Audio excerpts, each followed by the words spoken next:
udahlah kita memang kecewa, kita memang sedih, kita memang uh, berharap Indonesia lolos ke final, tapi tidak menjadikan kita untuk harus seperti itu, harus menyerang wasit. Ya mungkin memang belum rezekinya aja.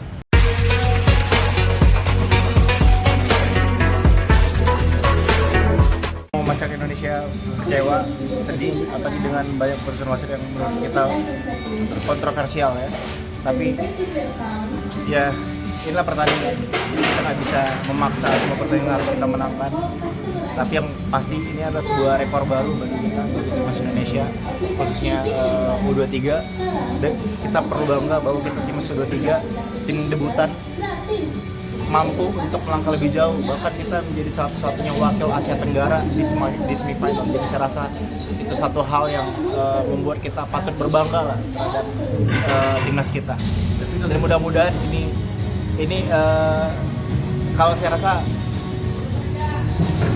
tidak boleh berkecil hati karena masih ada 1 game lagi untuk menentukan bukan satu kaki sih, menentukan 2 kaki kita untuk memantapkan jatah slot di Olimpiade Paris. Dan mudah-mudahan kita menjadi negara yang mewakili Asia untuk berlaga di ajang Olimpiade 2024. Nah, kinerja masih sendiri gimana sih Bang? Kecewa banget sih? Jujur saya nggak nonton full, tapi tadi saya melihat sekilas memang ada beberapa keputusan wasit yang menurut saya agak sedikit menjadi perdebatan ya. Karena memang wasit itu sangat berpengaruh untuk merubah momentum dalam permainan. Jadi ya terlihat sekali bagaimana Indonesia yang tadi sudah mulai mampu mengimbangi Uzbek di awal-awal babak kedua, bahkan sudah mampu mencetak gol. Begitu dianulir golnya, meskipun itu ya bisa dibilang memang ada sedikit offset ya, tapi sedikit banyak itu mempengaruhi mental pemain kita, sehingga akhirnya membuat mereka mulai keteteran, mulai kedodoran, mulai mainnya udah nggak seperti biasanya gitu. Tapi ya mudah-mudahan nanti next match-nya dengan siapapun kita bertanding, mungkin antara siapa wakilnya, Jepang lawan siapa? Jepang lawan Irak ya, siapapun nanti yang akan berhadapan dengan Indonesia akan semakin baik, karena tadi kita memang berasa banget ketidakhadirannya Rafael Strijk ya, membuat lini depan kita agak sedikit kurang greget gitu, kurang bisa bermain lah seperti biasanya. Dan terlihat Marcelino kayak kehilangan tandem mas dalam sosok Rafael Strijk. Bang Bilar, perkembangan timnas menurut Bang Bilar seperti apa sih?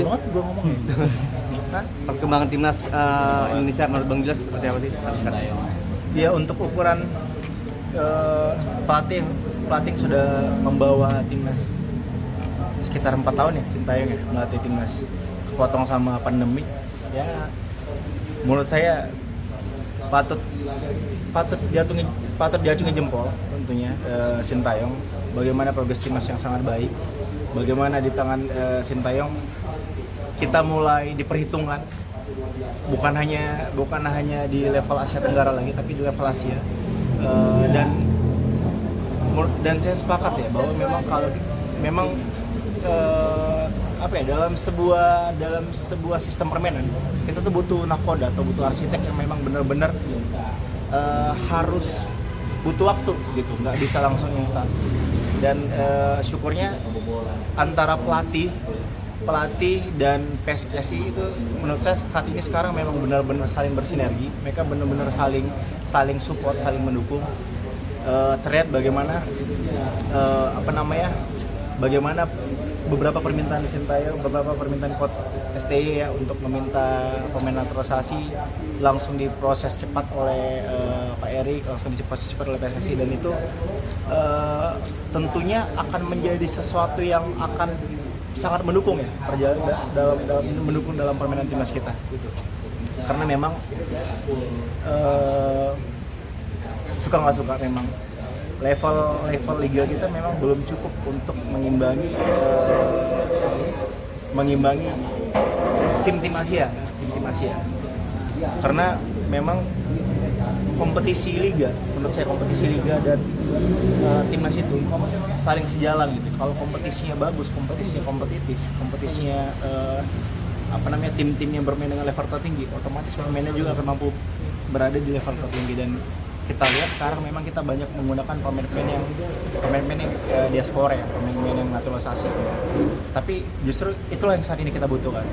Tapi tidak membuat kita serta-merta puas ya dengan pemain naturalisasi. Saya berharap di kemudian hari, di kedepannya PSSI PSSI lah ya, PSSI bisa membuat satu liga yang benar-benar meningkatkan kualitas pemainnya, atau mungkin bisa membuat kompetisi kelompok umur ya, karena kalau kita melihat kiblat sepak bola ada di Inggris, di Inggris ya, kita ambil contoh ya, di Inggris itu punya kompetisi U23 loh, U23, U20. Jadi saya rasa tidak salah kalau kita suatu saat nanti akan mencoba liga untuk kompetisi kelompok umur gitu. Oke, terakhir lu bakal geruduk akun Instagram wasitnya sih? Enggak lah. Ya udahlah, kita memang kecewa, kita memang sedih, kita memang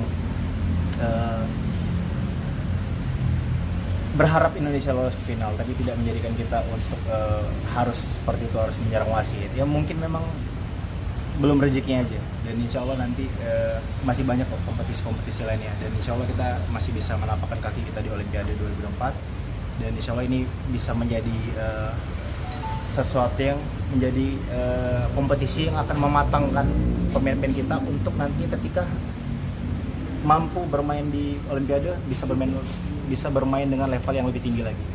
Karena Olimpiade saingannya kan bukan main-main, saingannya juga negara-negara yang memang perwakilan dari tiap-tiap region.